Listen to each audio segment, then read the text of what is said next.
Higher secondary ফাইনেলৰ বাবে অসমীয়াৰ মোষ্ট ইম্পৰ্টেণ্ট কমন কুৱেশ্যনছ। এতিয়া ফাৰ্ষ্ট অফ অল জানিব লাগিব যে প্ৰশ্ন কাকতত কোনকেইটা প্ৰশ্ন খাটাং থাকে। ৰচনা এখন থাকিব আৰু ৰচনাখন কমন পৰিলে 10 মাৰ্কছ এটা ফিক্সড হৈ গ'ল। এতিয়া ৰচনা কি চাব লাগিব আগত ডিছকাছ কৰিম। নেক্সটটো হৈ গৈছে জতুৱা ঠাঁচৰ বাক্য ৰচনা কৰা 8 নম্বৰৰ কাৰণে। নেক্সটটো হৈ গৈছে প্ৰত্যয়বোৰ ভাগি দেখুওৱা। ইয়াত প্ৰত্যয়টো কোনটো কি প্ৰত্যয় হয় সেইটোও দেখুৱাব লাগিব আৰু ইয়াৰ পৰা 6 নম্বৰ এটা ফিক্সড হৈ গ'ল। আৰু লাষ্টত আছে কিছুমান চিক্ৰেট কমন কুৱেশ্যনছ। এতিয়া গোটেইখিনি এনালাইজ কৰিম। এতিয়া ফাৰ্ষ্ট কুৱেশ্যনটো হৈছে তলত দিয়া খণ্ড বাক্যবোৰৰ অৰ্থ লিখি একোটাকৈ বাক্য ৰচনা কৰা। মই জাষ্ট শব্দৰ অৰ্থকেইটা কৈ দিছোঁ, এক্সামত আপুনি নিজে বাক্য সজাই ল'ব। ঠিক আছে।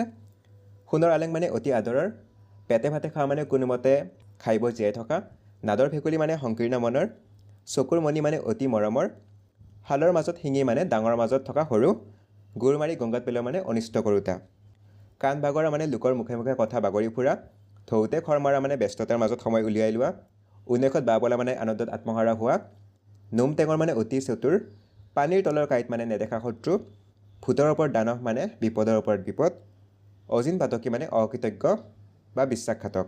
আৰু কিছুমান ইম্পৰ্টেণ্ট জতুৱা ঠাঁচ আছে, ইয়াৰ পৰা পঢ়ি ল'ব।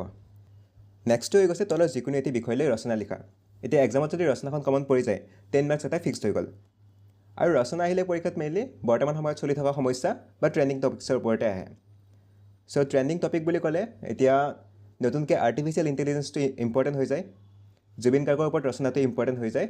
চ' এইখিনি বস্তু ভালকৈ চাব। আৰু তাৰ বাহিৰে যিখিনি ইম্পৰ্টেণ্ট হয় সেইখিনি ইয়াত বাছি উলিয়াইছোঁ, যেনে তোমাৰ প্ৰিয় সাহিত্যিক বা প্ৰিয় শিল্পী বা প্ৰিয় গ্ৰন্থ। নেক্সটটো হৈ গৈছে অসমীয়া ভাষাৰ স্বকীয়তা অক্ষুণ্ণ ৰখাত নৱপ্ৰজন্মৰ দায়িত্ব আৰু কৰ্তব্য। এইটো প্ৰিভিয়াছলিও মাল্টিপল টাইম ৰিপিট হৈছে। নেক্সটটো আৰ্টিফিচিয়েল ইণ্টেলিজেঞ্চ, যিটো অলৰেডি আমি ডিছকাছ কৰিলোঁ যে বৰ্তমান সময়ত বহুত ট্ৰেণ্ডিং হয় আৰু এনেকুৱা এটা আহিছিলে 2024ত বিজ্ঞানৰ প্ৰভাৱ। গতিকে বৰ্তমান সময়ত এআইটো বহুত ইম্পৰ্টেণ্ট হৈ যায়। নেক্সটটো হৈ গৈছে অসমৰ কুটীৰ শিল্প, তাৰপিছত সামাজিক মাধ্যম আৰু বৰ্তমান সময়ত ইয়াৰ প্ৰভাৱ, আৰু অসমৰ প্ৰাকৃতিক সম্পদ। চ' এইকেইটা ইম্পৰ্টেণ্ট হয়, এইকেইটা ভালকৈ চাই যাব। আৰু যদি ৰচনাই বেলেগ টপিকত আহে তেতিয়া কি কৰিব, যিকোনো এটা টপিকত ৰচনা লিখোঁতে এই আৰ্হিটো ফ'ল' কৰিব লাগিব।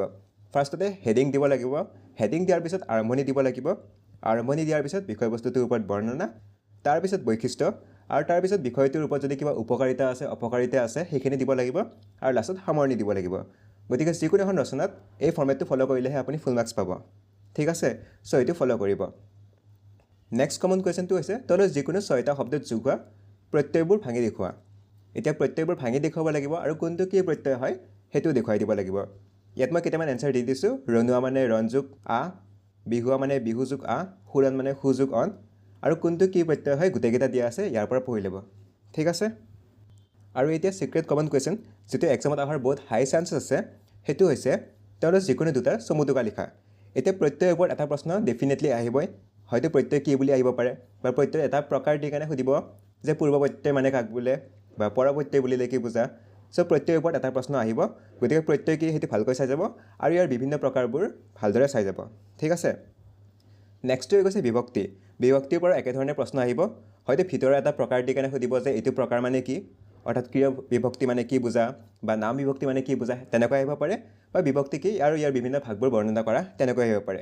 গতিকে বিভক্তিটো ভালকৈ চাই যাব আৰু প্ৰত্যয়টো ভালকৈ চাই যাব। আৰু নেক্সটটো চাই যাব অসমীয়া শব্দ বিভক্তি আৰু জতুৱা ঠাঁচ বুলিলে কি বুজা, চকু বিশেষ্য পদৰ ওপৰত বিশেষ অৰ্থত ব্যৱহাৰ হোৱা জতুৱা ঠাঁচৰ প্ৰয়োগ লিখা। চ' এনচাৰকেইটা ইয়াত দিয়া আছে, ইয়াৰ পৰা পঢ়ি ল'ব। চ' এইকেইটা আছিলে অসমীয়াৰ most important questions for HSC 2026. So' that's it for today. Thank you for ৱাচিং।